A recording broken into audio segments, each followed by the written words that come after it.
When Oh, is Kyle back? Yes. Okay. Do you mind reading Vasubandhu by Dan Nushouse? Yeah, no problem. Okay. The 20 verses. Vasubandhu's most original and philosophically interesting treatise in his 20 verses, Vimsatika. In it, he defends Yogacara from objections by realists. Yogacara claims that what we think are external objects are nothing more than mental projections. This has been mistaken for an idealist position because interpreters focus on the word object instead of external. Vasubandhu does not deny that cognitive objects, Visaya, Alambana, etc., exist. What he denies is that they appear anywhere else than in the very act of consciousness which apprehends them. He denies that such cognitive objects have external reference, Vahaya Artha. What Vasubandhu means is that cognition never takes place anywhere except in consciousness. Everything we know we have acquired through sensory experience. In Buddhism, the mind is considered a special type of sense. We are fooled by consciousness into believing that those things which we perceive and appropriate within consciousness are actually outside our cognitive sphere. Put another way, we mistake our interpretations of things for the things themselves. Consciousness is driven by karmic intentionalities, the habitual tendencies produced by past actions, and how we perceive is shaped by the conditioning. The goal of Yogacara is to break out of the cognitive narcissism and finally wake up to things as they are, devoid of erroneous conceptual projections. The realist objects that external things must exist because they are consistently located in space and time. Subjective wishes don't determine objective realities, and the objective world functions by determined causal principles. Having stated the objection, Vasubandhu devotes the rest of the text to his response. Vasubandhu replies to the first two realist objections by noting that objects also seem to have spatial and temporal qualities in dreams, although nothing external is present. Thus, the appearance of cognitive objects does not require an actual object external to the consciousness cognizing it, but without the consciousness, nothing whatsoever is cognized. Consciousness, not an external object, is the necessary condition. For the third objection, Vasubandhu argues that groups, due to collective karma, give rise to misperceptions or interpretations in common. According to karma theory, it is the consequences of one's own actions, karma, that determine what sort of situations one will be born into, and thus the types of groups with which one will share common views and ways of seeing. Thus, his general point is that how we see things is shaped by previous experience, and since experiences is intersubjective, we congregate in groups that see things the way we do, based on similarities in our previous experiences. In an intriguing example, Vasubandhu argues that the torturing guards in hell are not real beings, but communal projections by hell denzians, which they torture themselves. Since it is illogical that one would be born into hell unless one deserves it based on one's previous actions, and if so, then one would not be immune to hell's tortures. But the guards don't suffer. They mete out suffering. The implication of his argument is that hell itself is merely a paranoid projection. If one wished to make a similar point about intersubjective grouping of interpretations, one could use a common, if scatological, example. The difference in the ways humans and flies respond to excrement. Flies flock to it, while humans revile it as filthy and disgusting. Each views excrement according to the life condition, the sort of genetic programming, communal attitude collectively adhered to by its own species. Each takes its interpretation to accurately reference the intrinsic nature and qualities of the thing itself, rather than recognizing that the horizons of such interpretations are karmically conditioned. As for the fourth objection, Vasubandhu points out that the appearance of causal efficacy also occurs in dreams. Moreover, in a wet dream, even though the erotic object is not externally real, the imagined object causes an observable physical effect with moral consequences, observable in the waking world as well in the dream. Thus, our conscious dreams can have causal efficacy. After critiquing Indian autonomists' theories and explaining his seed theory, which briefly put, is that because consciousness is intersubjective, there are two seed streams, the stream of one's own seed and the streams of the seeds of others. that mutually influence each other. He returns to the analogy of dreams when addressing the question, can we know other minds, to the claim that other minds are unknowable or at least opaque. Vasubandhu replies that they are knowable and no more opaque than our own minds are to ourselves. Buddha, who is fully awakened, enlightened, knows others' minds more clearly. Thank you very much. I didn't know that you're not feeling well with your throat. Really. Oh, it's okay. Thank you. Thank you. Any comment after reading the two articles? Do we grasp any meaning of those? Not really. Okay. Me neither. So that is why, I try to put together the explanations based on, me pull that back out. I have to stop sharing this. But these two articles are very good to keep, just in case, you have some questions and you want to go back to it, then it's always good to keep those.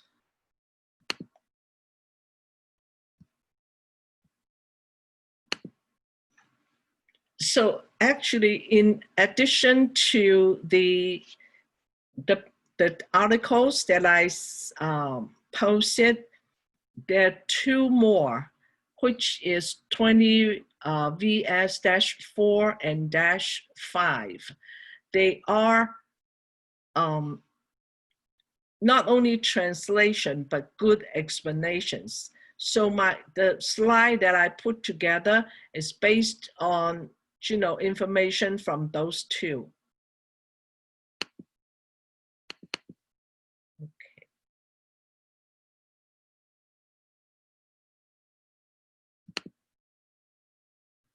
Share.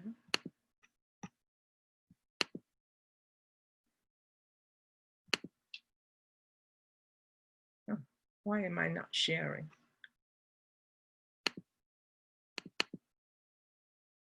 Do you guys see the share? Yep. Okay. So here are the two articles. That is 20 VS-2 that we just, David and Kyle just read through. So the next one is the structure of the 20 verses with Kuiji's commentary, and I will show you how it looks like.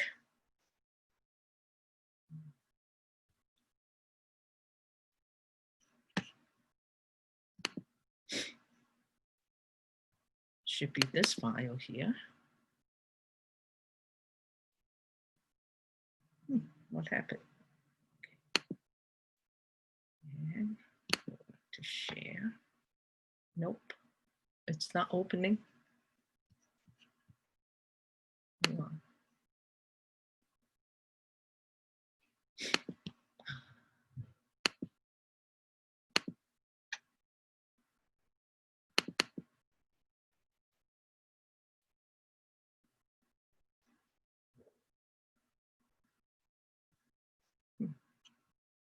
Sorry, give me 1 second.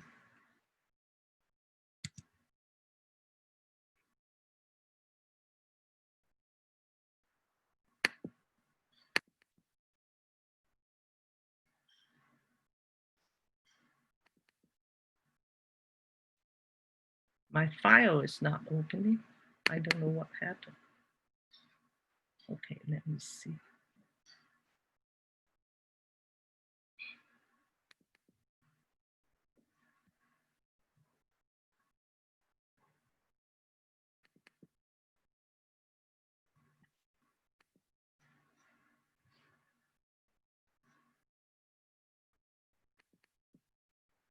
It's not opening. I don't know what happened. Your RAM might be too small, so it might close some of the file. No, it's not that.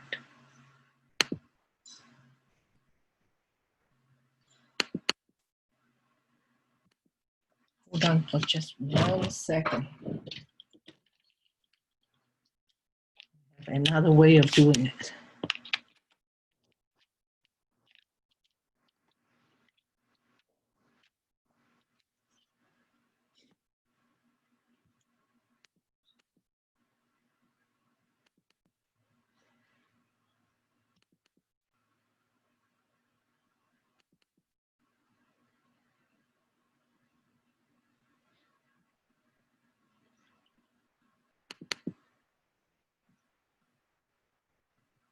Verses.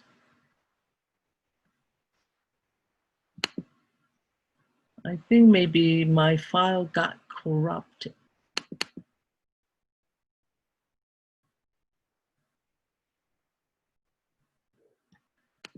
Oh, here we are.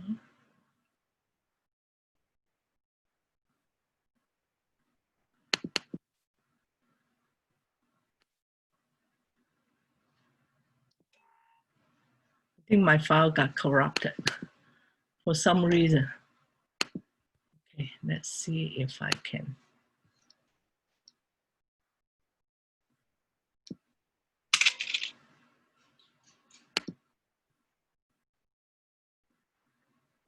Verses, it's not this one. Okay. Sorry about that. I have to look into my files.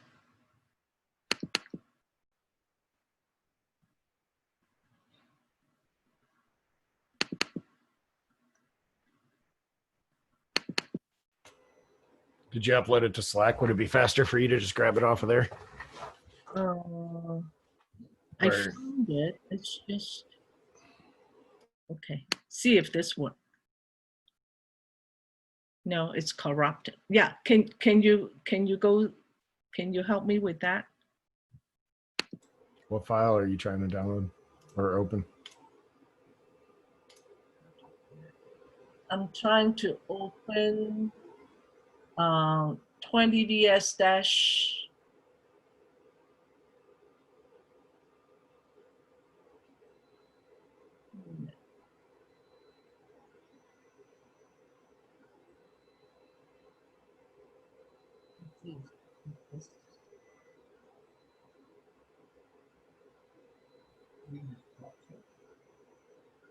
"20 VS-3, the structure."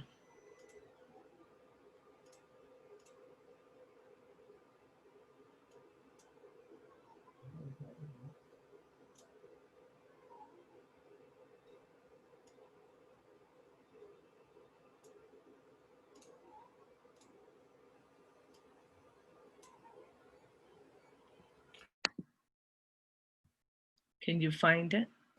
I put it in chat. See if you can open that. If not, Venerable Kung Shi can share her screen. And so you should see it in the chat window. Yeah. So how can I open it? It should say open file. Or it should say download. And then once you download it, it should prompt you to open it or have an open file selection.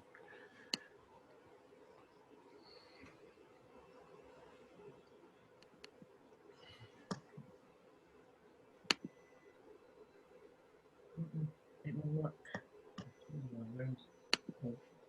There's a file opening. Please let some of them back. I already did. It just give me a check mark. What does that mean?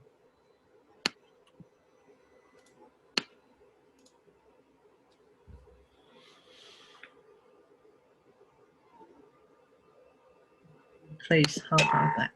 Okay, hopefully this works.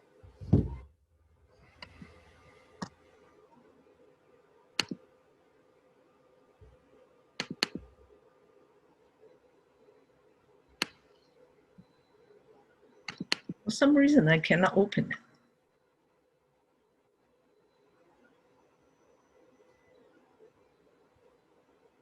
Well, Venerable Kung Shi can share a screen. I don't have Office on this computer.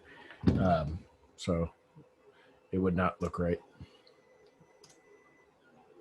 And Shifu, can you share the screen?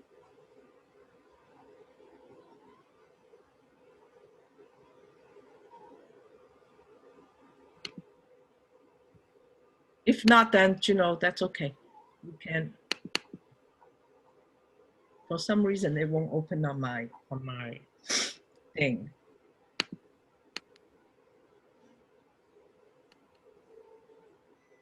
I think my computer got a problem. Let me close all my PowerPoints and then we'll see.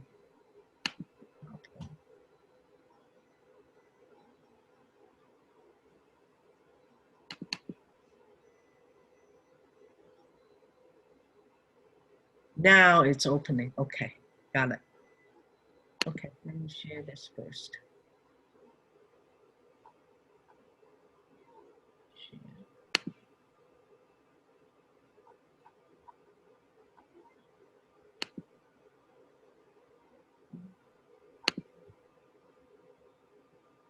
Is it my cursor or your cursor, Corey?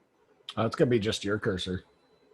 Okay, because I see a cursor that is flying around. Vanderbilt Kung-Shi is sharing her screen. Did you said you got it open? I think so. Okay. Go ahead and share.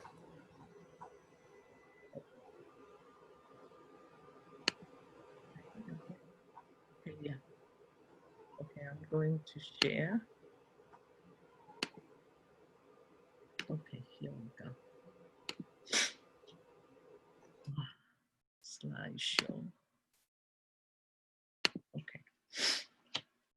So what I'm going to share with you is this 20 verse. This is the structure, entire structure of the 20 verses. It kind of separate into 3 divisions. Okay, so the 3 divisions are 1, 2, 3. Okay, the first one is, it's called the periods and categories of the teaching. The second division is called the essence and purpose of the teaching, which is here. It's very small that you barely can see it. Then the next one is the explicit explanation and discernment of the text. So totally it's divided into 3 divisions. So the next one, I kind of enlarge it so that we can see it. The first division, it's already also divided into 3. One is identify the period. The second is identify the capability, and then it's identify the category.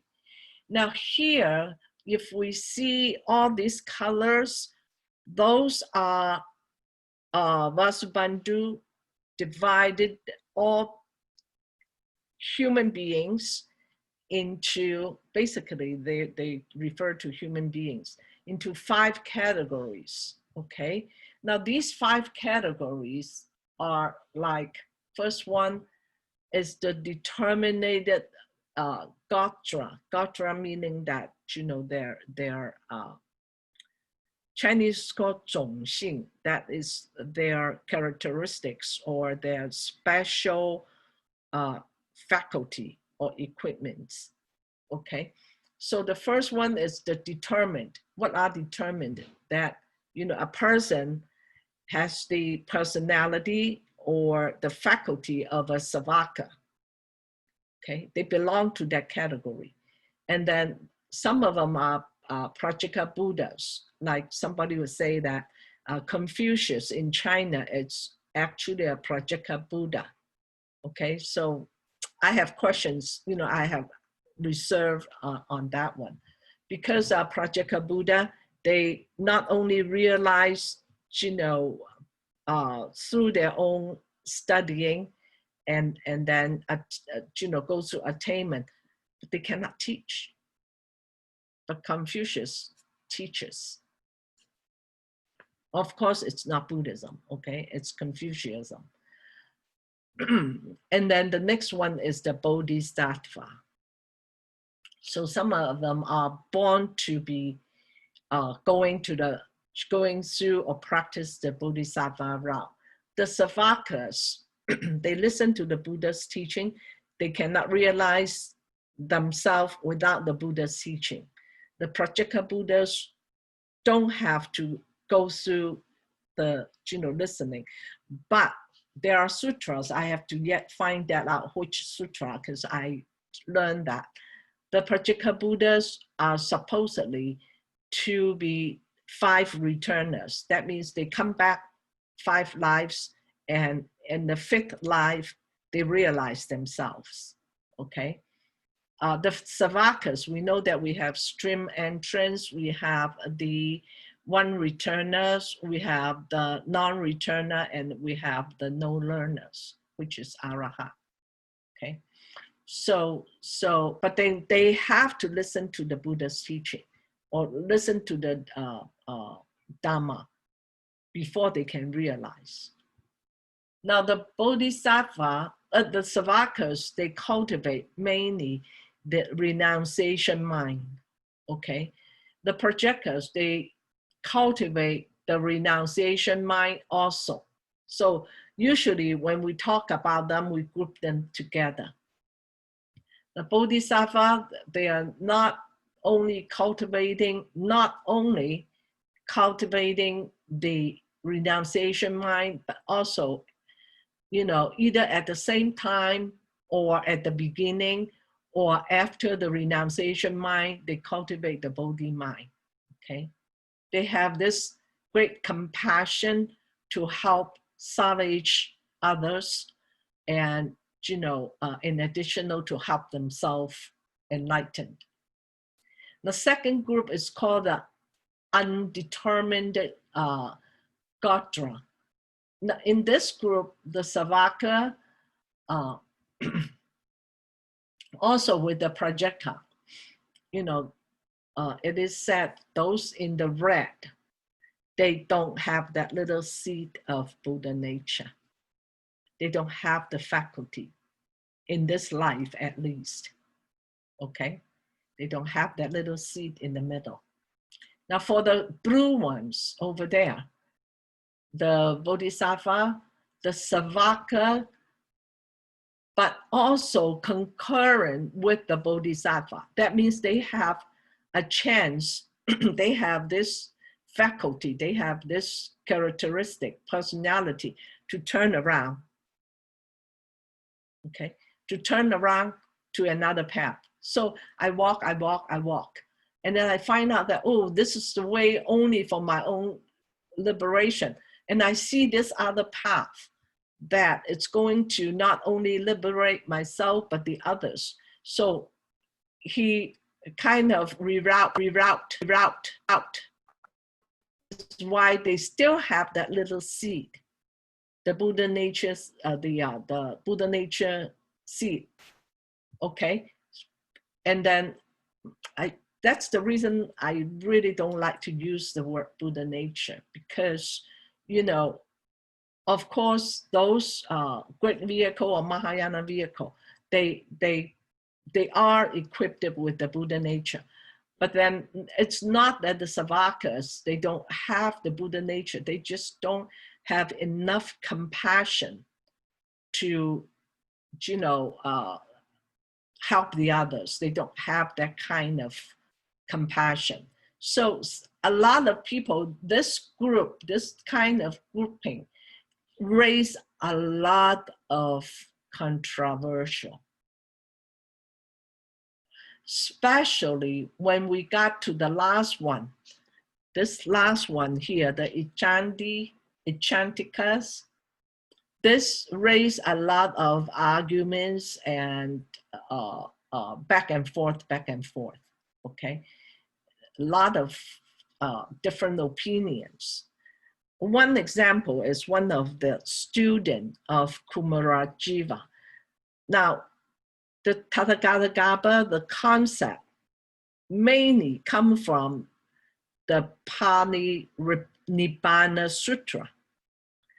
When the Pali Nibbana Sutra was not transmitted into China, this student of Kumarajiva, his name is Zhu Dao Shen, okay?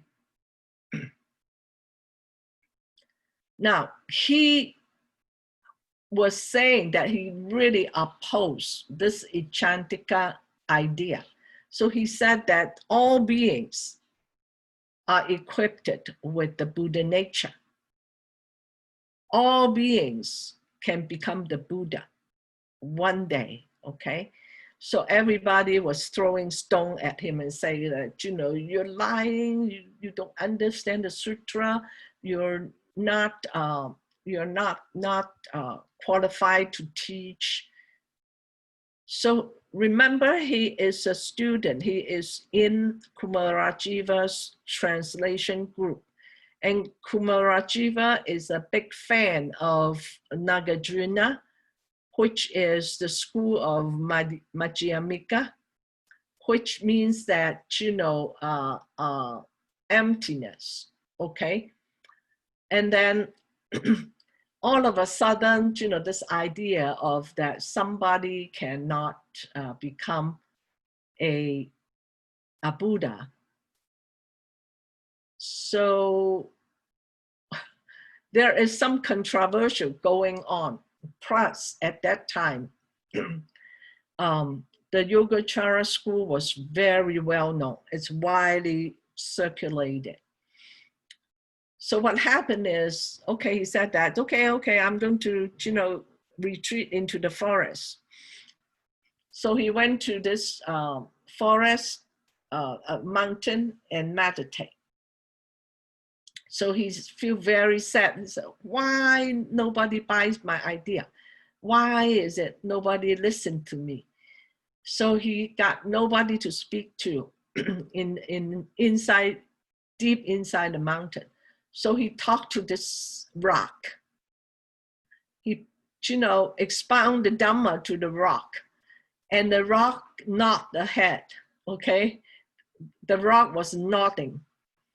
So this is, you know, of course, it's a legendary story. Then there is a saying, say, 身公说法，还时点头. Even as stubborn as a rock, you know, he will agree with the Dhamma. And then later on, when Parinibbana Sutra comes out, so everybody, oh yeah. So every single being has the ability of becoming enlightened. Okay, so that was that. Now, again, let's see. This is based on, I'm trying to see, Professor Li Rensen, okay.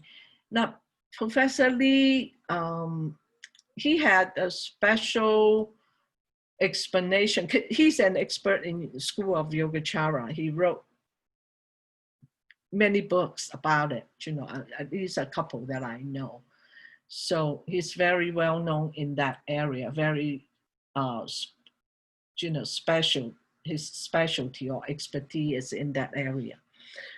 So, but then this is just letting you know that there is something like that, okay?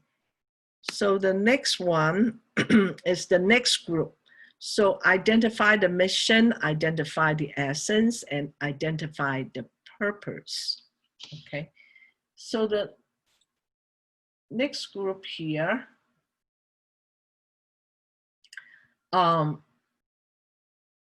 it's also kind of explanation, more explanation purpose, you know, the teaching purpose, more conceptual, just telling us, you know, what are the consciousness, all the Dhamma and everything, okay? So it's just like a preparation for the next topic, which is the main topic for the refutation, okay? We cannot study everything, right? So I picked one that I think represent the 20 verses of Vasubandhu. It's this red box. Oh, what did I do?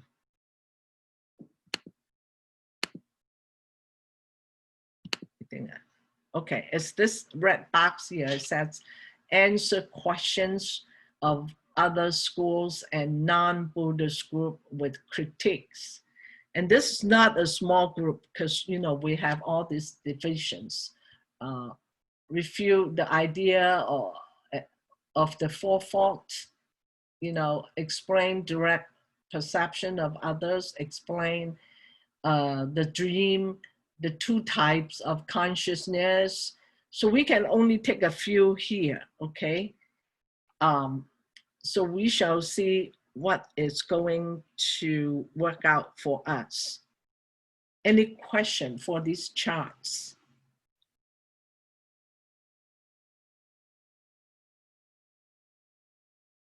Good. So we will go back to our main thing.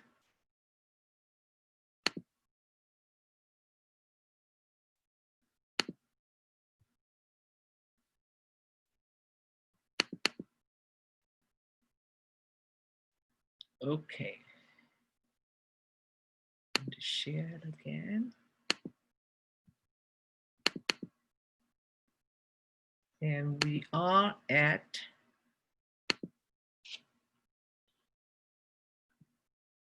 problem is my my laptop is, you know, the words are so small, even with my eyeglasses. I cannot. Oh, one more thing is the structure that you just look at. It's not only the 20 verses, but also adding Kuiji's commentary in there. Okay. So we have the definition. We have the Xianzhuang. We are on 11. If I can get to 11. Okay, here we are.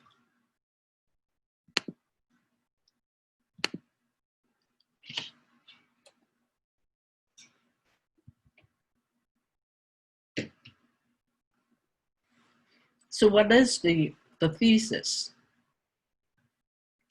So somebody would say that according to this article that, you know, this information that I pulled from, he assumed that Vasubandhu is making up the question and then, you know, thinking about, some people may ask him that and answer, okay?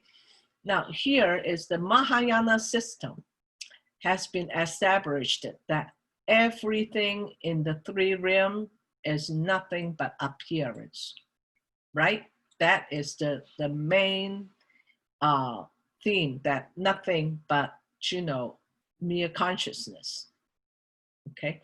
So this is obvious from the canonical utterance of the Buddha himself, because this is from the Buddha. Buddha said, "O sons of the victorious ones, everything in the three realms is nothing but mind."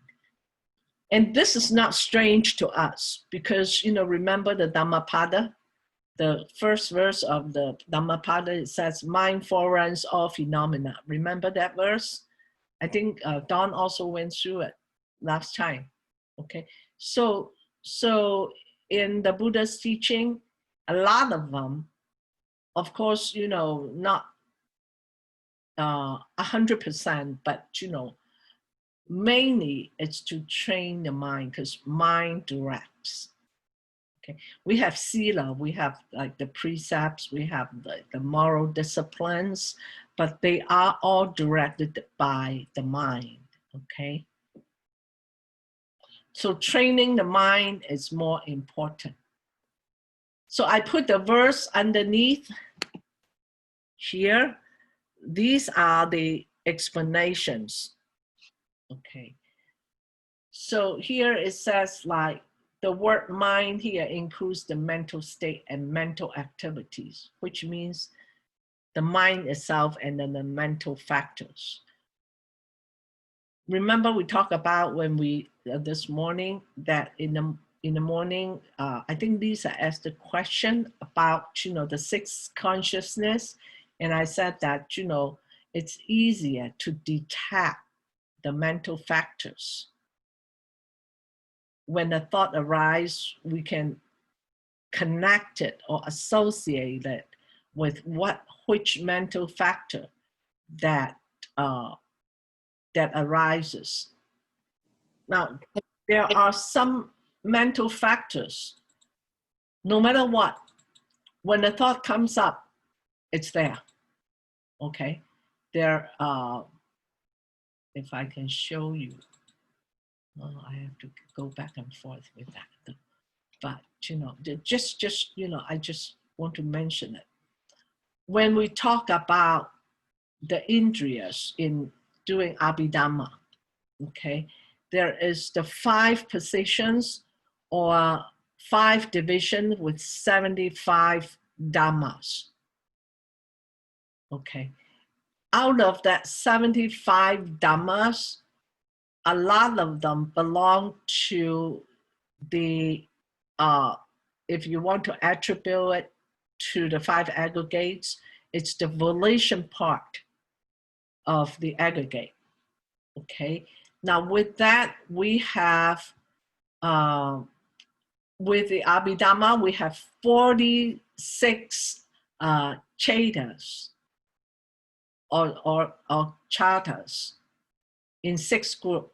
We have 14 of the not associated with the mind. We have 3 are unconditioned, okay? But all these are considered,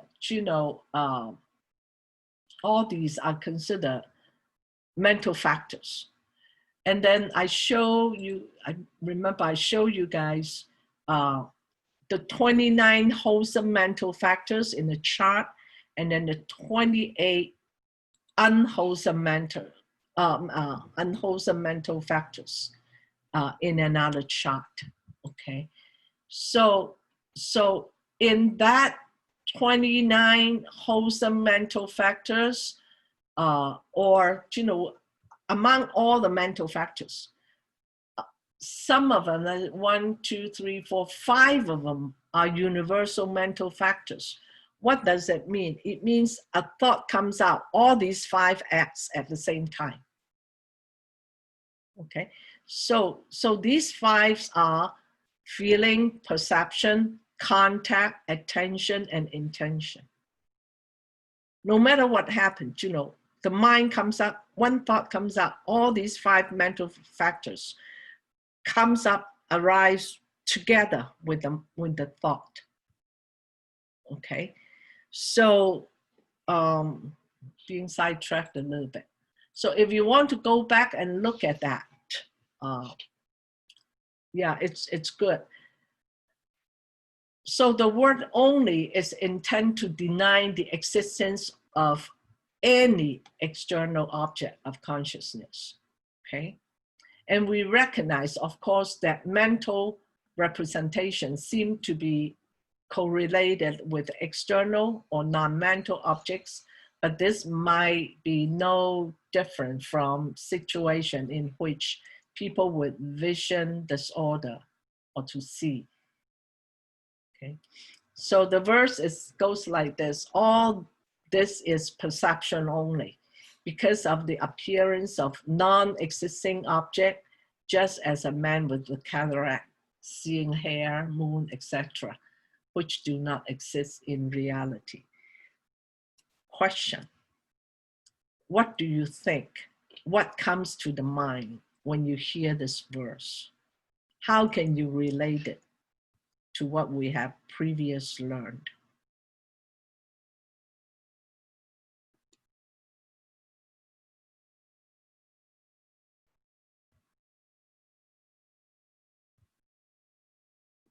We just did it this morning.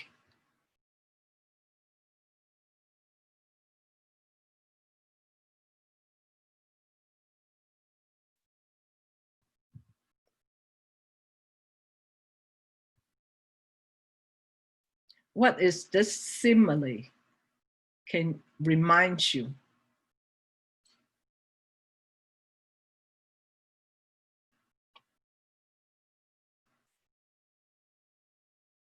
Anyone? I'll throw out a wrong Diamond Sutra. No. This morning we talked about the three nature. Remember? That simile is exactly the same. A man with cataract see hair. The cataract with a defective vision. Okay, so go back to the note and find out. See if you can connect. When we study, because there are 48,000 of discourses. The thing is that if we try to connect them, you see that, you know, that 48,000 is one. It's just telling us, teaching us from various angles. It's very interesting. I really like to do that, you know.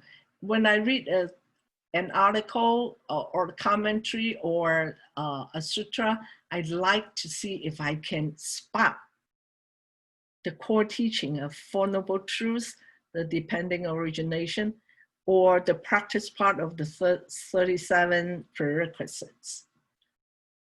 So, you know, you find it, it's really very interesting. But of course, you know, it's me. Okay, here. So if the first verse is saying that Vasubandhu stated that his intention is to use the four terms, the chitta, the manas, the vijnana. Another one is vinyapati, interchangeable as, you know, synonyms, that, you know, he's talking about just one thing. It's the consciousness. It's mere consciousness. It's only perception, okay? So I just, you know, put out something to explain what is chitta, what is mana, what is vijnana, what is vinyapati. So all these we can, you know, read. But he said that, you know, it's interchangeable, which is true. Why is it true? Because all these are only what? Functions of the mind, right? They carry out different functions. That doesn't mean that they're different. They're still the mind. Questions so far? Any comment? And could we say the mind, these are the aggregates of the mind? Yeah, they are characteristics of the mind. They are functions of the mind. And that, you're right, they're equities of the mind. This is how the normal mind works. Okay. So, yeah, good thought. But, you know, these, for the, you might need it for what? For the eighth consciousness to explain or to add information when you write the essay. You know, you might need that to just go all these descriptions. But I think Don already did a very good job in describe all, you know, the different functions, the characteristics. Okay. Let me go one more. Okay. So the next one, okay, first of all, he laid down his hands. He laid down his, you know, thesis and saying that nothing. no external object, but mind only. Do we remember again?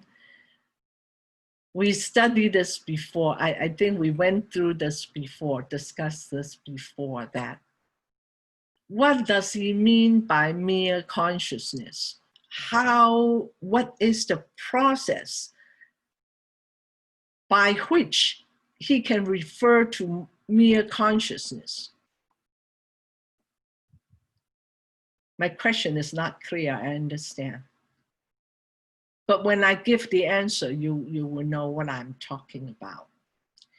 Vasubandhu, when he said mere consciousness, yes, if we remember the sutra, the Sandinirmochana Sutra, that sutra, when we study it, it says that why is it mere consciousness? It's because when our physical form, including the physical faculty, come across to external object, then the eye consciousness, say, let's take the eye for an example. The eye consciousness arise to give rise to this something called contact. The eye cognize, there's something, shape, color, okay? But at that moment, when the eye consciousness give rise to that contact, immediately that image is taken into the perception or the mind, what we call, because it's interchangeable.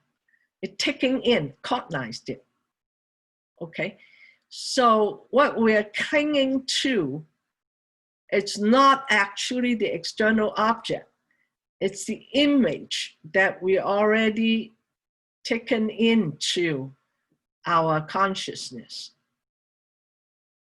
Even if the external object, it's not there anymore. But I use chocolate for an example. I have the chocolate. It is satisfying me a lot. So I have that kind of an experience. Next time when I look at the chocolate, then I know, oh, this is the chocolate. Now somebody took it away, somebody ate it before me.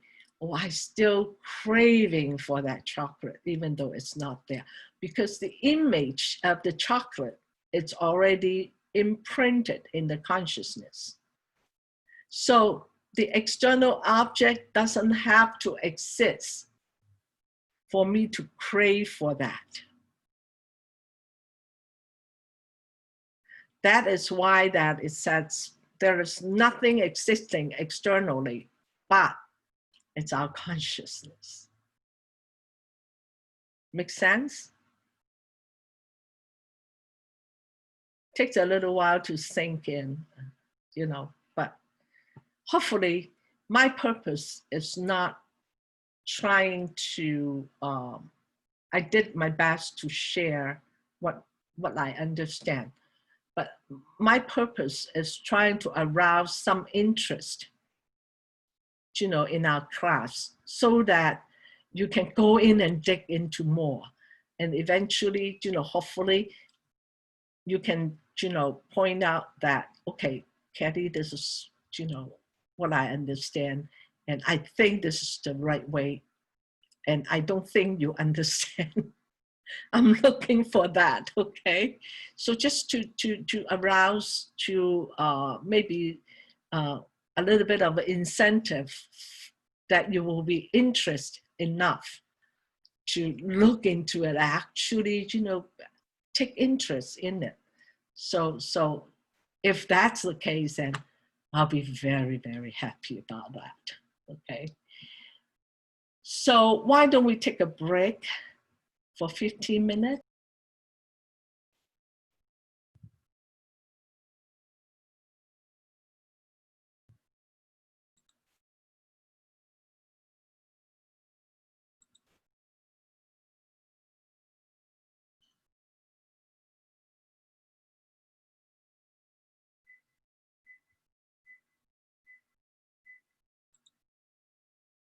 since we're on homework, I have something else to say on the grading. I do not curve, okay? But I do compare. Because, you know, if I give everybody an A+, it's not fair to those who actually did a perfect job, okay? So it's not curved. I don't care if, you know, everybody got an A+. But, you know, it has to compare, right? To a certain extent that, you know, a paper that is near perfect compared to, you know, just listing. So there is a difference. So, but then I don't curve, okay? All right, go back to verse number 2. So the objection here, number 1, verse number 1, Vasubandhu laid down his ground and say that, you know, everything, it's mere consciousness. So the opponent would object and say that if there is perception and consciousness without any corresponding external object, any idea could arise at any time or in any place. Different minds could contain ideas of different objects at the same time and place. And objects could function in an unexpected way. This is the objection. That you know, you're saying that, you know, the external object doesn't really exist. Then how could the mind cognize? Basically, the question is like that, okay? So say if I'm staying here in Chesterfield, in my house, at this time, you know, I'm doing the class. So if everything that it's not existing, then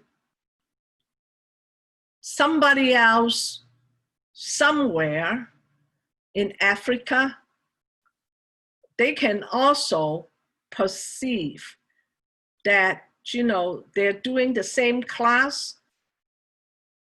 you know, doing the same topic, and in their mind, because if it's, you know, perceptions only, I don't have this environment, this menu, this media, or my audience to you know, to perceive on or to project on. And then different people have different mindsets also, okay? So the objects could function in an unexpected way. That is the objection of the opponent. So the verse is like that. If perception occur without an object, any restriction to the place and time becomes illogical, as does non-restriction as to moment series. This is a term, okay? I haven't seen that in, I mean, translation in the English like that. It's called moment series. In Chinese, it's easier to understand. It's called 相续, okay? So that means refer to sentient beings.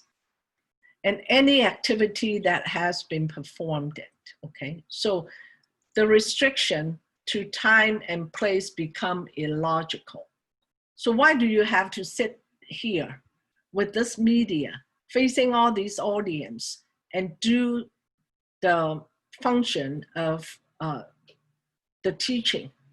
I could have, you know, if it's only perceive only, I can sitting in Africa and perceive this is all going on. So it would be, you know, not in a way of orderly. So that's the objection.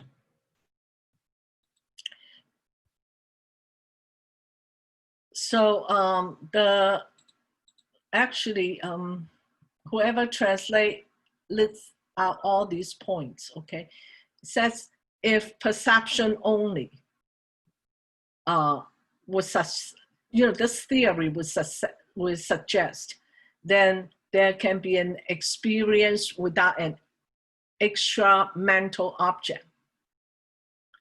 Then any restriction as to the time and place of an experience become illogical. Okay, so anybody can think about their teaching in anywhere. There's no time and place restriction. Then in other words, if the existence of an existing object is not necessary for an experience to take place, then I can have an experience of any object anywhere and not at a certain place where the particular object is said to exist. Then also an object of experience would be found, oh, I forgot to push the button. So also an object of experience would be found at any arbitrary time and not at a particular time. Okay. I can think of one example, like giving birth to a baby. If we are thinking, if I don't need to go to a hospital or somewhere that, with professional helping me deliver the baby, I can imagine or, perceive, not imagine, perceive that, the baby is delivered in, the royal palace of England. So if there is no restriction and time, and I can, have the baby, say, 5 months later, of pregnancy and deliver a healthy 10-month baby, time and place, okay? And then we observe that an experience is not restricted to a single individual, but is all shared by everyone who happen to be in the field of perception of that object. Now this later on we'll find out what does it mean. Now this is unlikely the experience of a man with cataract who only see the non-existent hair subjectively, which such hair is not seen by people who are standing near him. Now further, such a non-existent object as flying hair and moon cannot perform the function of a real object like the real moon or hair. Okay. Do we have question here? So what this means that if only perception and there is not actually a truly existing object, then all these chaos will happen. Like for example, if I hold up this eyeglass, this pair of eyeglass, I see it, but my eyesight is not that good. I have like floaters and flashers. So I see it, so I don't see it very clearly. Okay, so I can say that, okay, because I have eye problem, so I cannot see it, perceive this pair of glass very clearly. Okay, so that is my problem. But then Chill is sitting over there. When he comes over and he sees this pair of eyeglass, it's the same pair. It's not that, so it's not my perception only. It's the perception of Chill. So this has to be really exist, because somebody else can see it. Okay, so that's one of the arguments here. It's come to it, it's very interesting. So what did Vasubandhu say, well, actually, it's time and place. So this slide actually lists the 3 or 4 questions. According to Venerable Yanpei, he divided into 4. Place is 1, time is 2, and then the other one are, let's see, what are the other one? Oh, we'll read over. So, but then when the person who translate, I'll find out, I'll let you know who later on when we read the actual verses. We'll know that, out of my mind. Let me see if I put this down.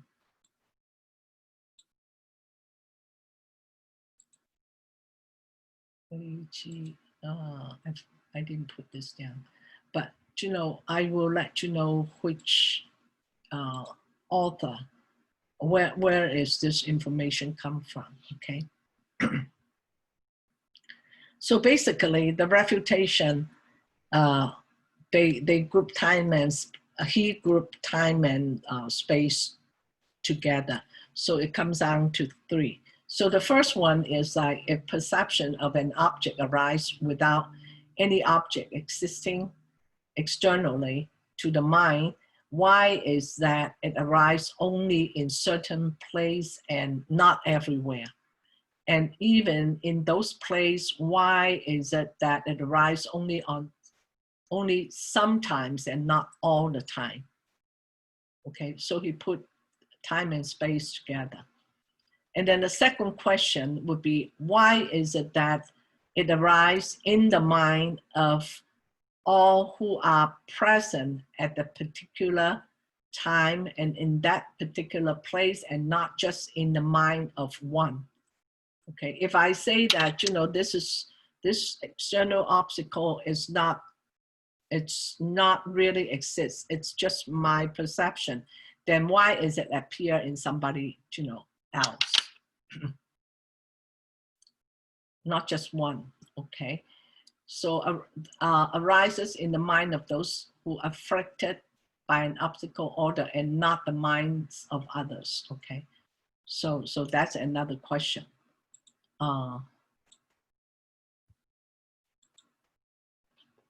So number 3 is, why is it the hair, the external objects, etc., seen by those? I think I misspelled this one. This one should be those. This one should be those. Oh,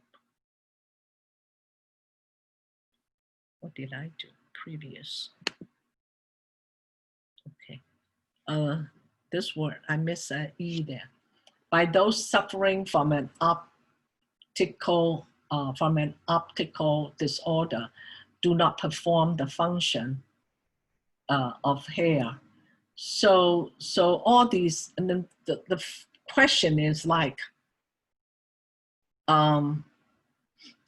food, drink, clothing, all these, if they don't really exist, if I'm hungry and the food out there is just my perception and it won't fulfill my stomach anyways. If I feel cold and if the external object there is not really clothing, then I'll be frozen to death. Okay, so all these are the questions.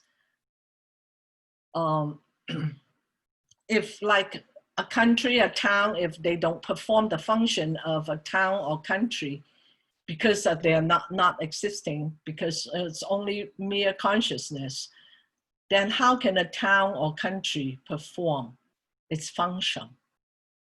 If the external object do not exist, these facts of experience cannot be accountable. So those are the questions.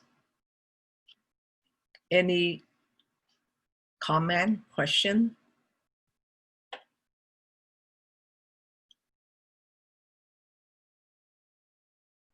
Okay.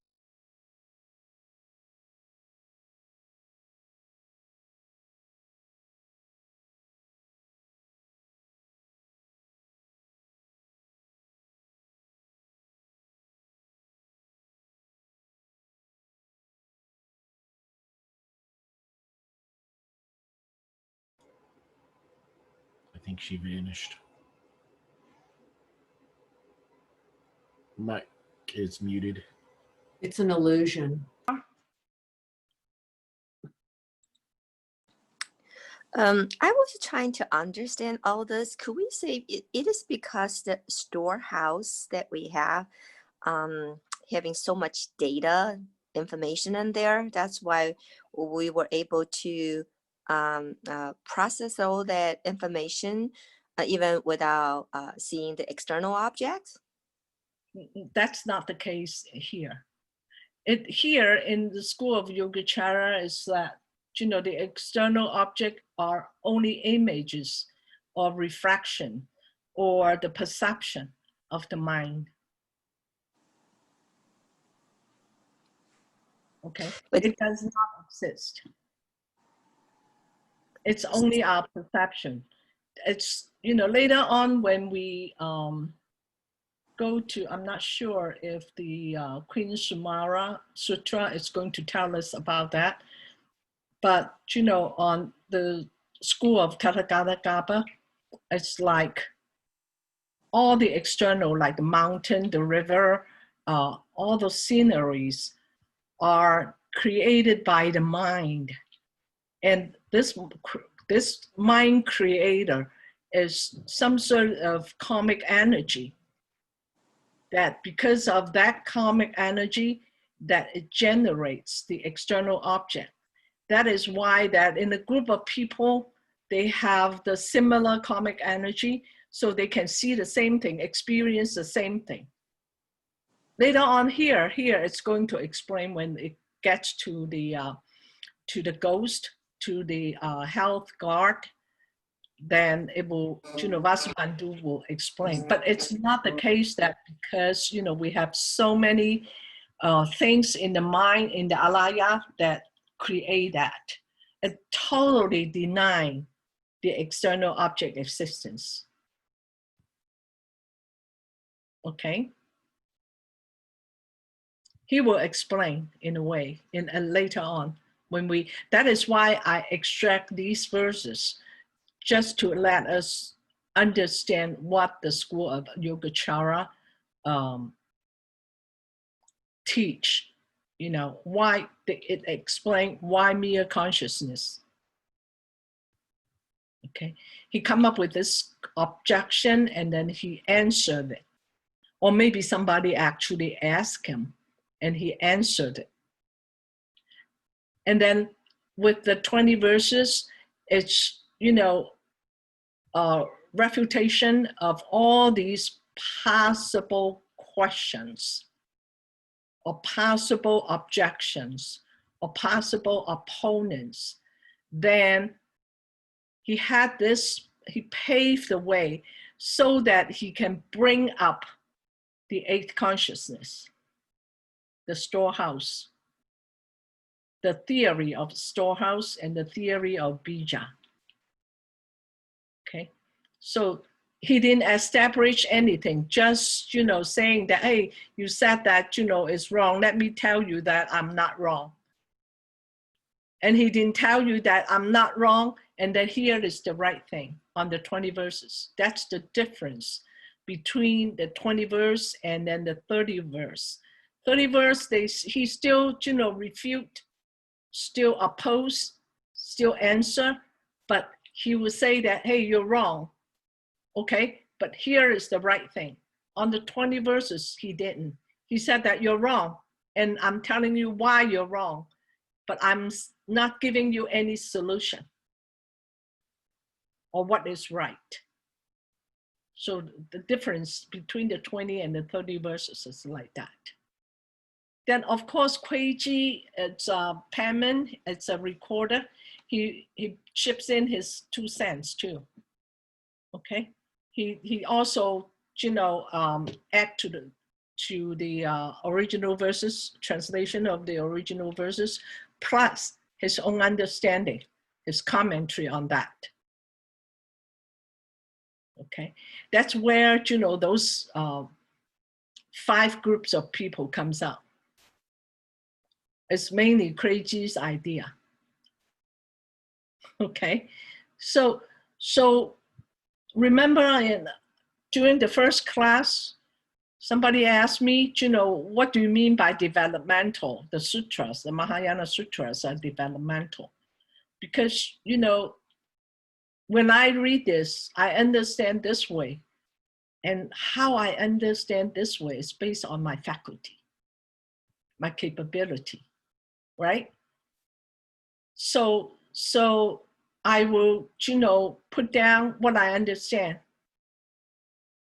So it's just like the Sandini Mochana Sutra, Asanga's translation. And of course, Asanga add his commentary on it too, his idea, his understanding on it too.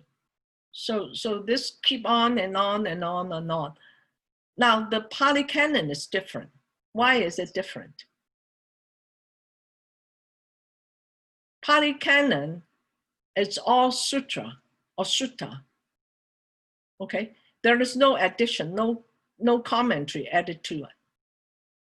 Because what the Buddha said is what Ananda recite and approved by the 500 arahats. But the Mahayana Sutra, it's difficult to trace the origin. Some of them we are able to, because and we can see the idea develop. That is why Master Insun saying that the Mahayana Sutra is in the process, starting from based on the agama, and then sprout from them. The idea will sprout from them. Okay, it doesn't mean that it's not exist. It doesn't mean that it's not spoken by the Buddha, but it's got room to move around. Okay, does that answer your question? I think so. Thank you. I hope I don't confuse you more.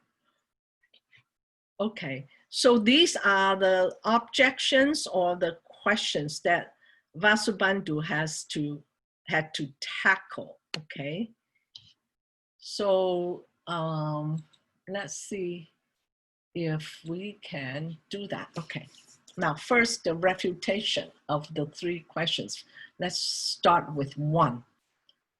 So it's verse 3a. So verse 3 broken into A and B part of it. Okay, so his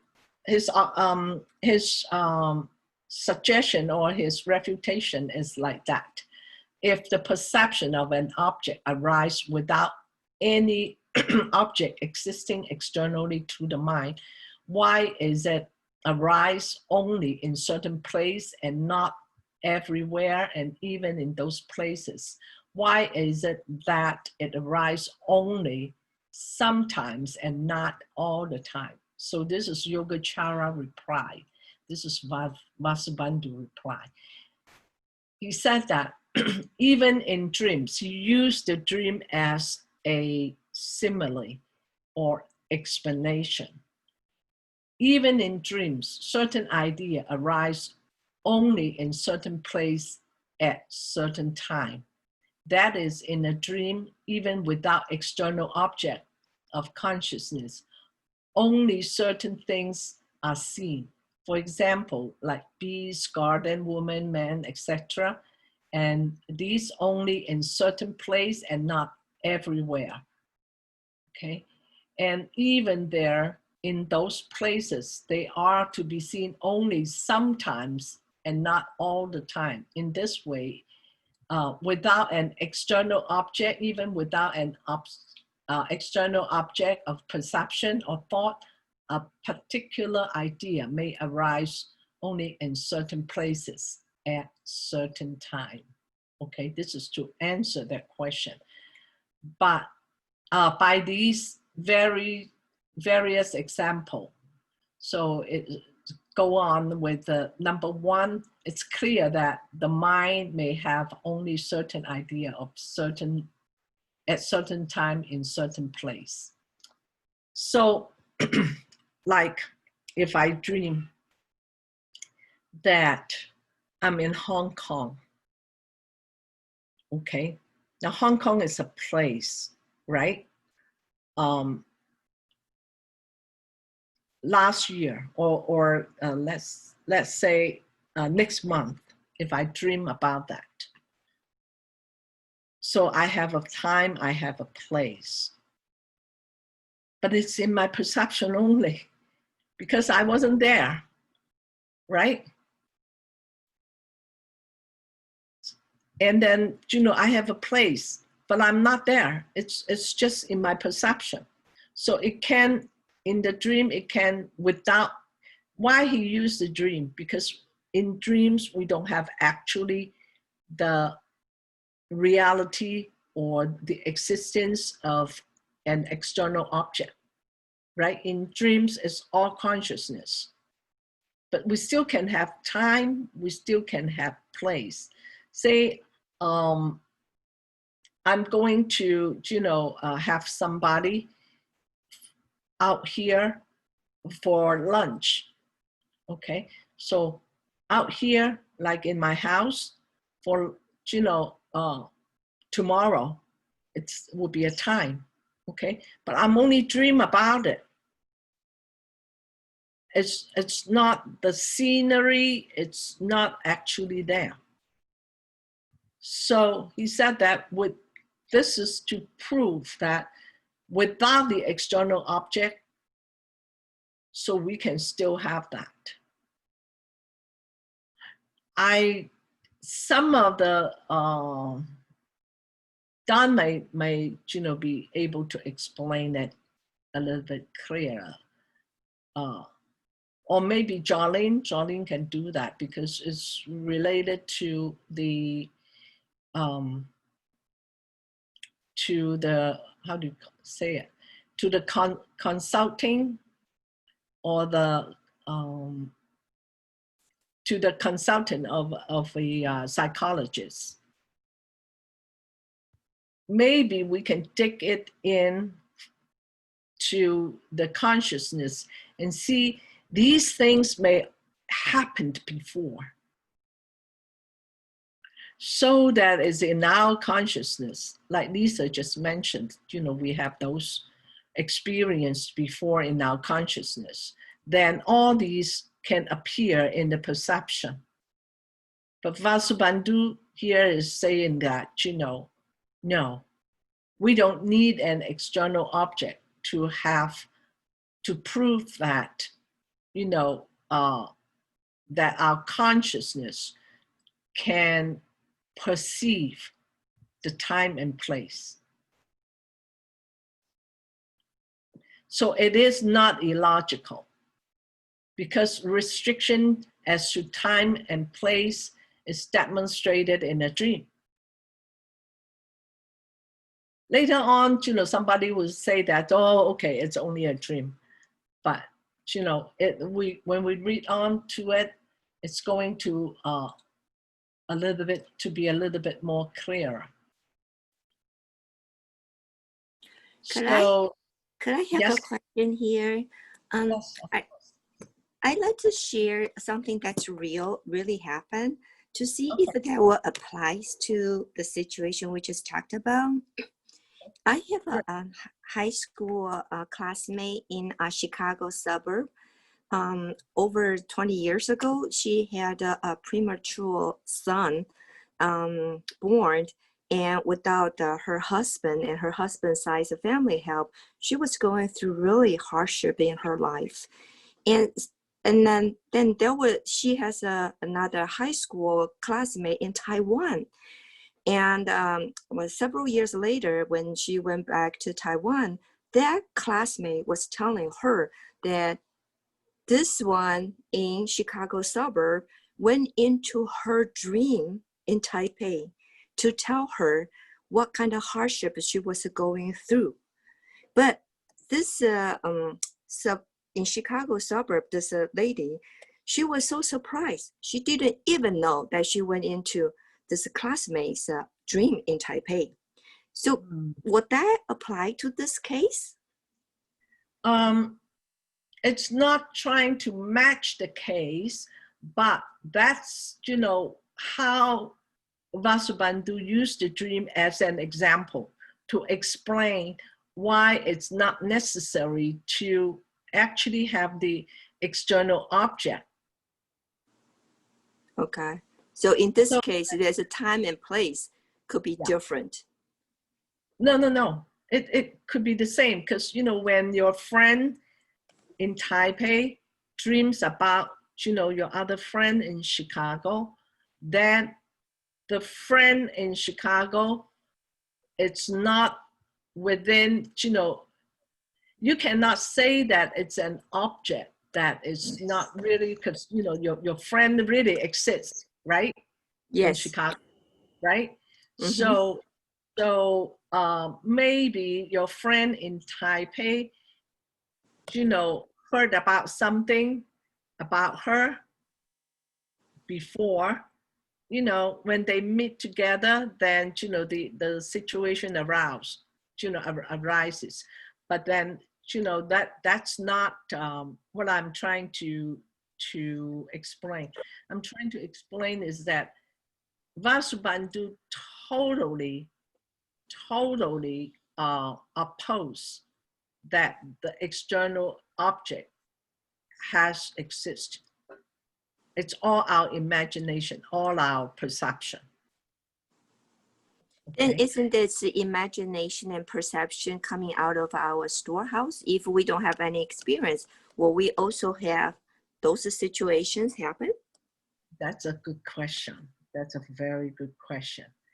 We don't know from the beginningness time.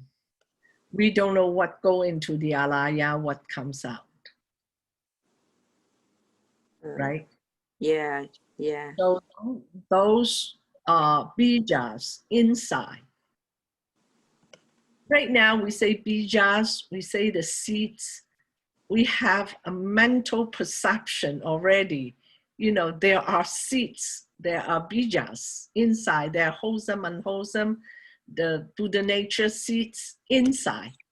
We picturize it, we conceptualize it, we even substantialize it, okay? But if we think about, this is not a good example, but you know, a little bit closer. If we think about the sound wave, we think about the electric wave, that's something we cannot, you know, conceptualize. Well, with the sound wave, it's more difficult. The electric wave we can, you know, conceptualize.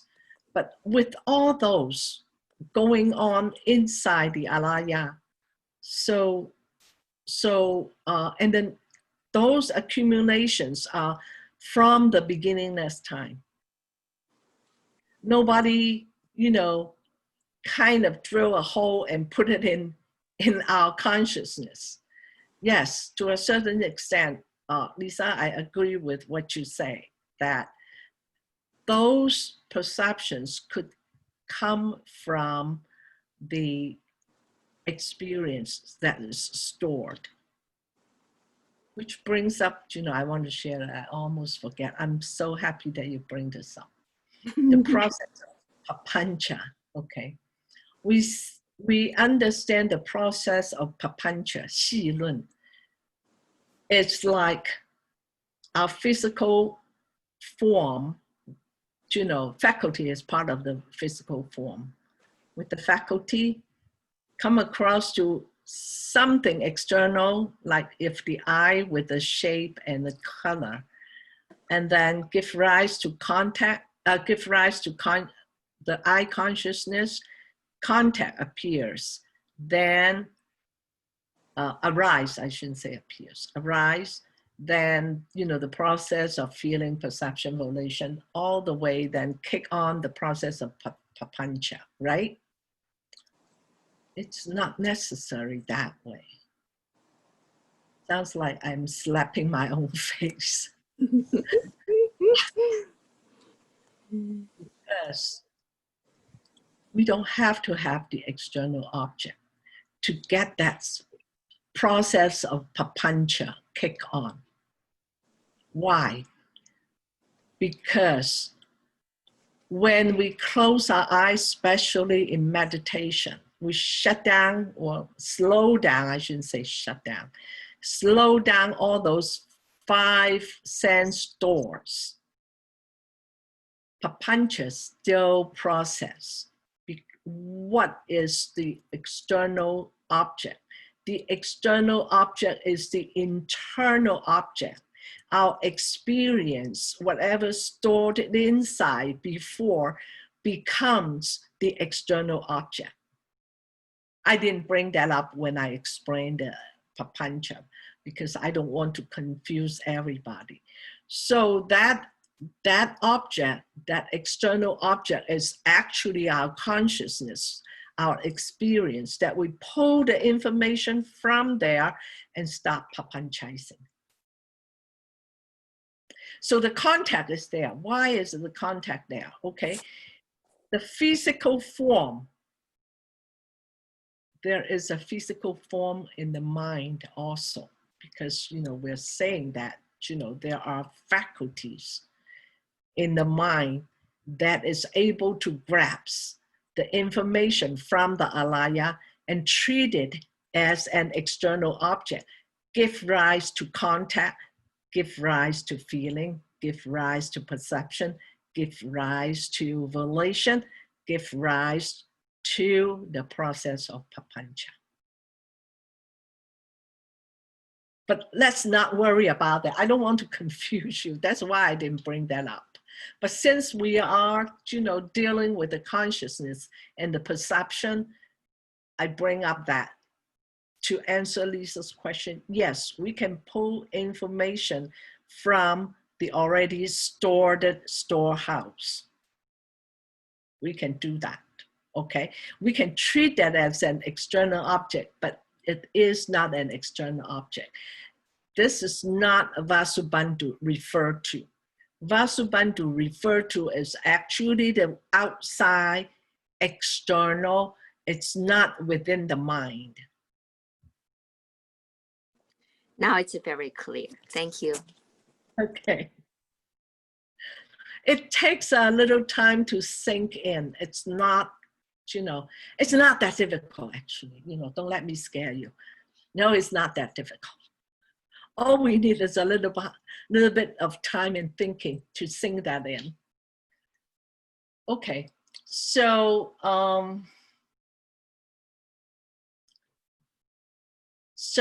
let's continue with the Vasubandhu's reply to these objections in the following way. Okay.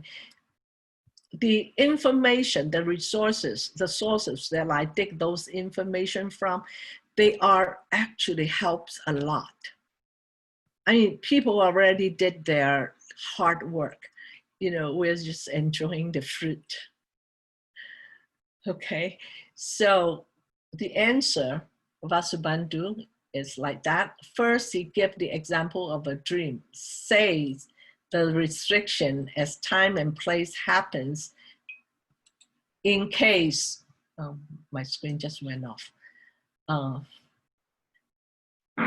Okay, first he gives the example of a dream, says that there is a restriction as to time and place happens in case of a dream also. In a dream, we see objects at a certain place and at a certain time, and not just at any random place of time, you know. Here is the example. He said that I can have a dream meeting my friend Ramesh at 5 p.m. in Jammu, I don't know where it is. And hence we observe that dream experience is also restricted to as time and place. This is just, you know, giving like what I just gave, that, you know, I'm dreaming going to Hong Kong tomorrow. So it's a restricted place, a restricted time, okay? This is how he explained it. Next one is from Venerable Yanpei. For the Chinese speakers, I highly recommend you read the Chinese version of it. You know, I cannot translate 100%, you know, close to what he meant.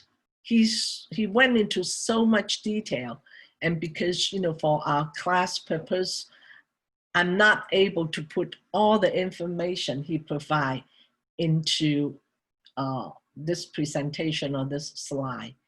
So his explanation separate into two parts. That's why I'm saying that, you know, he break down the 3 questions into 4. He first explained the place, then he explained the time. Okay. Here, the question, number 1 here, I just repeat the question, okay? So his explanation on the place is that the objection here is that when a person is at one place, the scenery arrives in that perception will be the place he is in, not the scenery of somewhere else. Okay. Say if we go to Maba and we see this, you know, beautiful foliage during the fall, and what we see that comes to the mind, we cognize, and the image of that, it's in our perception, right? The beautiful scenery, but that is the scenery of Maba during the fall time. Okay, it's not the scenery in Africa. Okay, so it's the place that, you know, we are restricted to that scenery at that place. That is the objection. So you cannot say that it's mere consciousness, because if it's mere consciousness, when we go to Africa and see the pyramid, it's the foliage of Maba. Okay? But then Vasubandhu is saying that in the dream, there is no external object. It's mere perception, mere consciousness. A scenery of a place can still arise in the mind. Therefore, there's no restriction. Okay. All right, I don't have to be in Maba to see that scenery, put it into my consciousness. I'm not restricted to that. I could be sitting in my home on the chair, and the scenery of the foliage arise in my perception. So it's not necessary to have that external object, exactly what Lisa was talking about. His friend in Taipei. It's not necessary. She is facing the friend face to face to know what's going on. It could appear in his dream or her dream. It's pure consciousness, mere consciousness. Okay, that is the place. Now, time. Time restriction. The objection is that in spring, tulips bloom. In winter, there is snow. This is the law of nature. Things happen at a fixed certain time. So it is illogical to see snow in the summer because of perception only. Right? Reasonable. We cannot just, you know, see. Now here, the see is not physically see. Remember, the argument is like there is something, and what you are perceiving, it's not the actual thing, it's what your image. Now here, the argument is that you cannot see the snow. But Vasubandhu's argument is that, again in dreams, You can dream of snow in the summertime or flower in the wintertime. Okay, so he's using the dream as a simile that to prove that there is no need to have an external object exist to have this images arise in the mind. Okay, so that is the argument here. So the next question, we just deal with question number 1. We have 4 questions.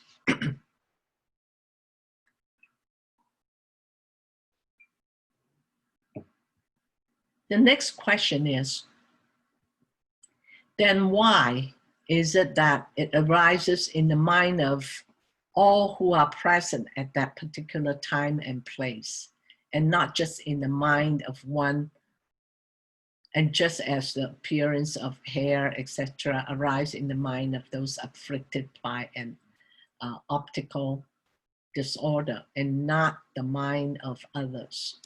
Okay, let's try to understand the question here. Now, to do that, let's go to verse 3b down here, okay? So, a non-restriction as to moment series, again, this means sentient beings, is like the practice in seeing the pus, river, etc. by all of them, okay? So the question is, if it arises in the mind, then why not let's just limit it to one person? Why everybody at the same time and at the same place perceive the same thing?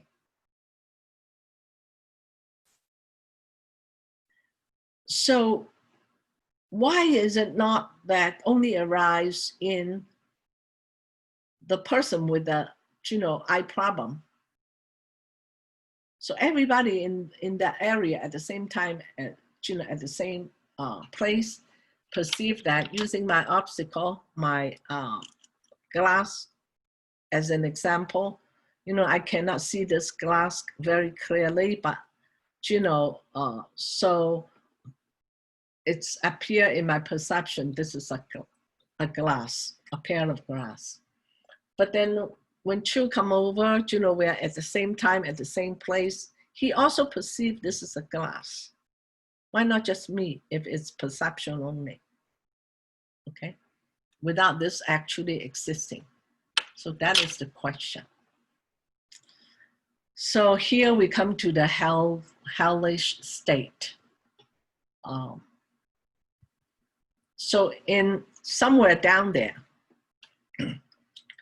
all condemned spirits, that is, the meaning of the practice, receive the same river of pus and other hellish sin, okay? A pus river is a river filled with pus, of course. All the condemned spirit experience the hellish state as punishment for the bad lives they have led. See the same river filled with pus, urine, and feces, guards by men holding clubs and swords. Thus, even without actual existing external object, different minds can experience the same thing.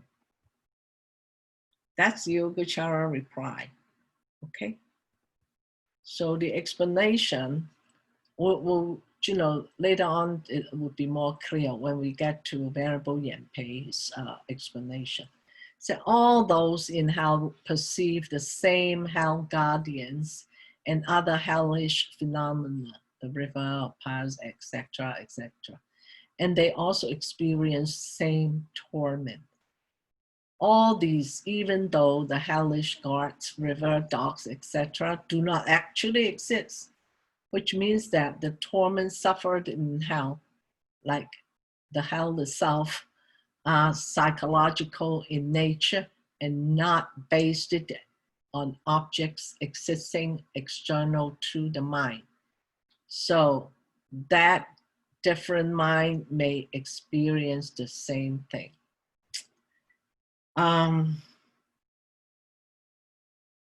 Let's think about it a little bit. Do not misunderstand. Vasubandhu is saying that the other realm are not true, so that we can do whatever we want to and not bearing the consequence. This is very tricky, that we can misinterpret that. Well, since the health is only our perception, it's not truly exists. I can do whatever, I can kill, I can steal, I can do whatever I want to do and not being punished, not bearing the consequences. Don't think that. If you start thinking about that quickly, take it out. It's not like that. It doesn't mean that. Okay? But does it mean that it really exists and not mere consciousness?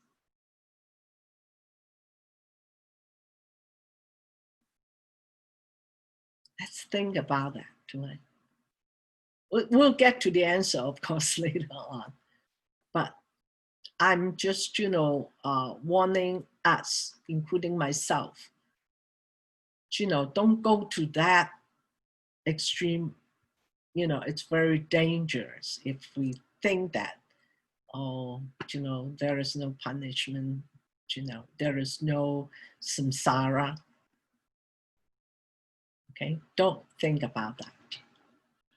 So verse 4b is, and in all health state, all those are demonstrated in the seeing of hell guardians, etc., and in being tormented by them. Okay, this is just, saying,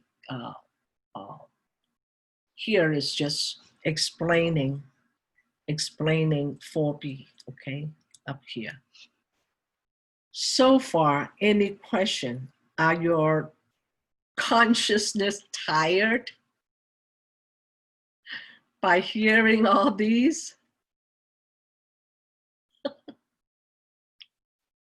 Okay, still tolerable, right?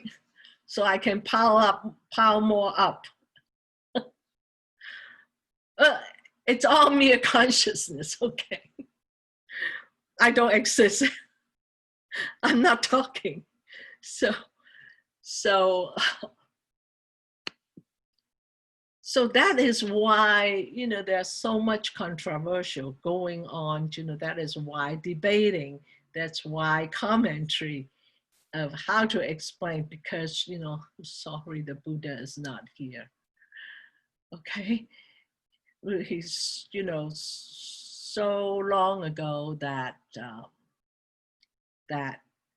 but then that's not true either, because in our consciousness, Buddha is everywhere.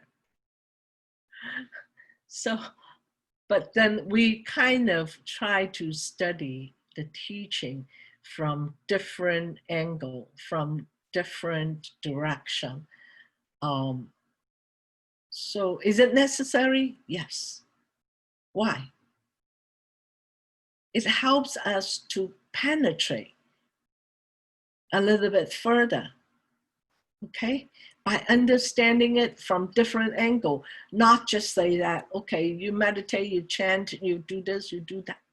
No, we learn Yogacara, we learn Madhyamika, we learn, Tathagata, we learn Chan, we learn, the other sutras.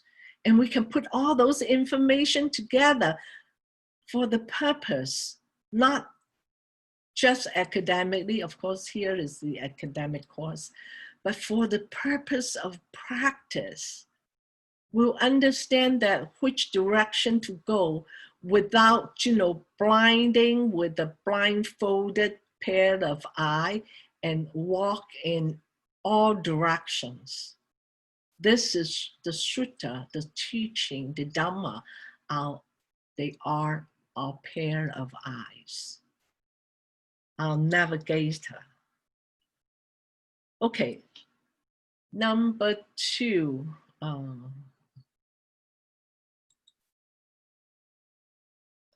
Okay, this is question 2.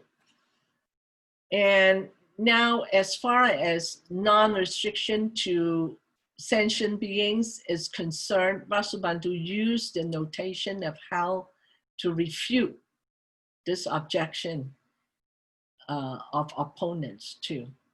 So the ghosts, which are being undergoing suffering in hell due to their past karma, all see things as such river full of pus and waste, etc. Although such pus river do not exist in reality and are only mental creation of the ghosts who are undergoing suffering in the hell. These pus rivers are only seen by the pastors who are suffering there and not by others. For example, the hell guard. They are in the same place at the same time, but they don't feel the suffering. They're the one who execute the torment. This is getting very interesting. So with the condemned one who performed the unwholesome action, who went down, do they perceive the same thing as the hell guardians? Do they feel the same?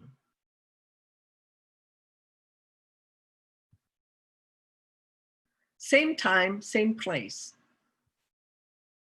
But why is it feel by somebody and not feel by another person? Okay. Here's the key word, the karma. Because with the karmic energy, we are born in with such a faculty that we are connected, subjected to the suffering.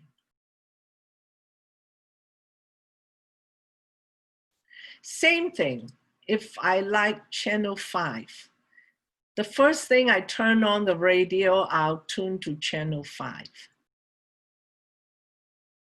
If I like spicy food, I go with the group of people who like spicy food for dinner. Why? Because they are alike. They like the same thing. Okay? So it's their energy or vibration that link them together. Okay? So we're sitting meditation. We know that there are vibrations everywhere. Those things that we cannot perceive, that means we cannot see, we cannot hear, we cannot touch, we cannot taste, we cannot smell, doesn't mean that they don't exist. Okay? But are they really exist? Or is it because our imagination, our perception only? That is why a lot of the commentary or scholars is questioning Vasubandhu, what are you trying to say?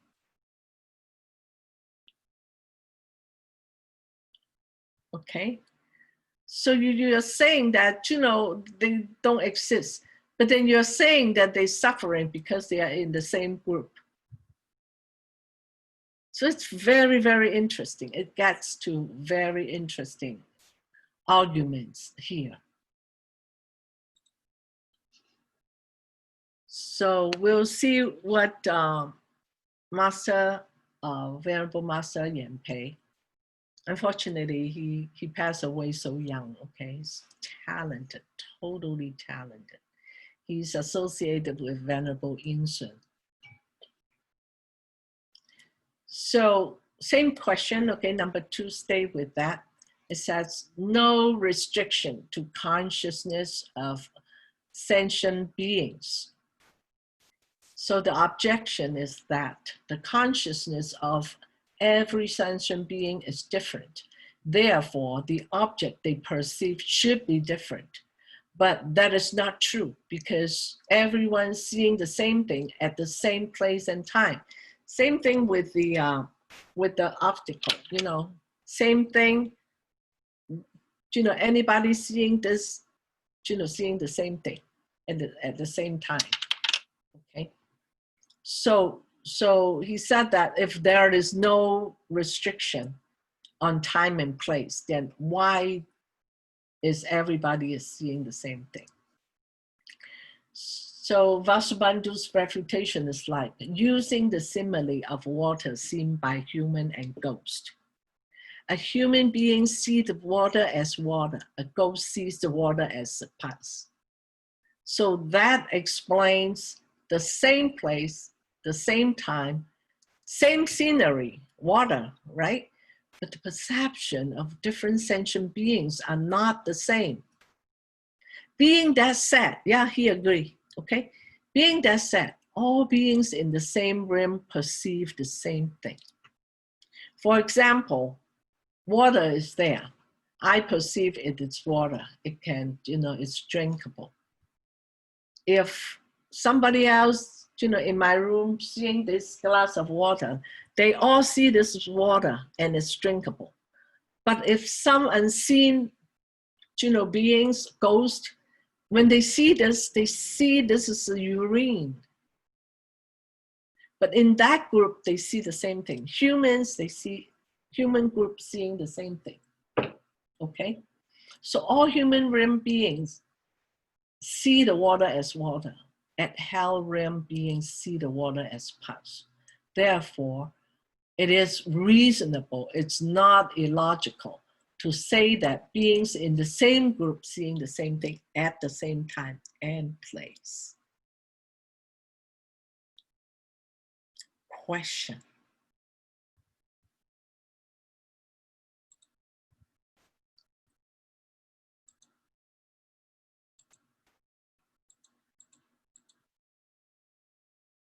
Any questions so far? I'm trying to see if I can finish. Do you mind if I finish 2 more slides? I know that it's cutting very close. I might overrun by a couple minutes. Okay, so that's that. And then the next explanation by Venerable Yenpei is like, why is it non-restriction to the consciousness of the sentient beings? So the objection is that the suffering, the being, and the guards in the hell realm also project the same perception. Vasubandhu's answer to this with his logical argument is that the guards, if they really are there in the hell realm, should not be considered as beings in the hell realm, because the hell is a place for suffering. The guards are not those who are being punished or tormented. So can you consider the guards there are residents of the hell realm? Because they, you know, hell is the place for torment, not to execute the torment, right? So if they are not those who are being tormented, they you know, they cannot be there. They shouldn't be there. And then if they are there to perform the duty as the punisher, then which realm of beings they are considered as? So say, okay, the guards doesn't belong to the hell realm. They are not residents because, you know, they didn't do anything wrong. They are not there for suffering. They are only there to punish. Okay, then tell me which realm they are from. Are they human beings? Definitely they're not. Are they celestial beings? Definitely they're not. Are they animal realms? Definitely they're not. So tell me which realm they are from, the guards. And then the next one is the perception of the gods and the hell beings perceive the hell differently. We just mentioned that. One perceive the, the residents or the deservers down there is to tolerate the torment. But those who punish, they don't suffer from it. They perceive it differently. Okay? But then all those who are committed unwholesome actions, they perceive it the same. It's torment.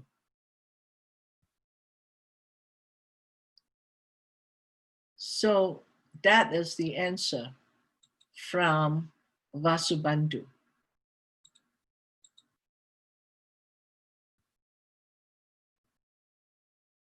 I think we are at the stopping point. We are, on to question number 3, the next. Yeah. So shall we stop here? Which is good because, I thought that I'm going to overrun. But we will pick this up tomorrow morning. And I believe that we will be able to finish like hopefully, before the break tomorrow. But please prepare some questions for me so that we can discuss. And then tomorrow afternoon, we'll go to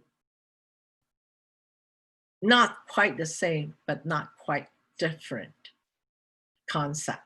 This is yogacara. This is 法相宗. Okay? Mere consciousness. The next one would be Tathagata Gaba. It's a lot of them are from the mere consciousness, also at the same time from the Madhyamika. So hopefully we finish that. We have to. I mean, I don't have extra time unless you guys willing to throw in, I don't mind extra lessons, but we have only tomorrow and 2 more sessions. Well, 1.5, because at the end of the day of next class Sunday, the half of it goes to mock exam. Okay. Question, comments, 1 minute. Will you give us the questions on the mock exams for preparation? The questions? The problem that you will be giving? Oh, I haven't drawn that up yet. But I can tell you like the 3 nature, definitely. Abhidhamma, on the second assignment, Yes. there, those 3 questions, definitely. One way or the other, I might, kind of juggle it a little bit, putting more weight on 1 or 2. Okay, those 3 questions definitely will appear. Those are too important to be ignored. And then from the prajna, there would be prajna sutras or paramitas. I might focus more on the prajna paramita side. Okay. Now, there definitely 1 question from the introduction to, because this is the introduction course. Okay, so when you look at those 2 assignments, you can almost figure out what will be on the mock exam. And also the coming 2 sutras. One would be the Pure Land Sutra, the infinite life. The other one would be the Lotus Sutra. It's almost set, but for the second assignment, to me, okay, you guys may be easier. To me, it's difficult because too much information. But when I'm sorry, but I was more concerned about how you would like us to answer the questions? So you want us to write an essay again, or just No. get to the point? Get to the point. That's why I said, this morning I said that when you exam is different from essay homework essays. Okay, exam is like, okay, if I ask you a question of, say for example, the 7 case and the 3 investigation. 7 case, 1, 2, 3, 4, 5, 6, 7. What are they? Okay, 3 investigations. What are those 3 investigations? Then you explain, how do they relate it? How do they connect it? How do we explain the entire thing and get to what conclusion? That's it. You don't have to write, essays, to do grammar. You don't have to put in, you don't even have to put in extra information or cite anything. Unless you think that it is useful, unless that you think that, it's going to help you enhance the answer. Does that make sense? Yes, very clear. Thank you. Yeah, because, it's no point to write, a lengthy essay type of answer because we don't have time. We have 8 questions to choose 4 within 3 hours. And I think you guys already experienced that. 3 hours, you're constantly writing. I still remember, when I was taking the class, I mean, the night before, I called my niece before that exam. It's called the History in Chinese Buddhism. I called my niece. I said that I have to go to emergency room because I'm having a heart attack. So it's that stressful. But good thing that, this is a diploma class and then the requirement is not as rigid and purpose again is to learn, okay? Is to learn and then have fun with it. I have a lot of fun, grading the papers. Why not you? Okay, so Okay. yeah, we're overrun by 4 minutes. So no more question, or we can save it to tomorrow. Okay. All right. So you guys have a good sleep tonight. Thank you. Thank you. Thank you. Good day.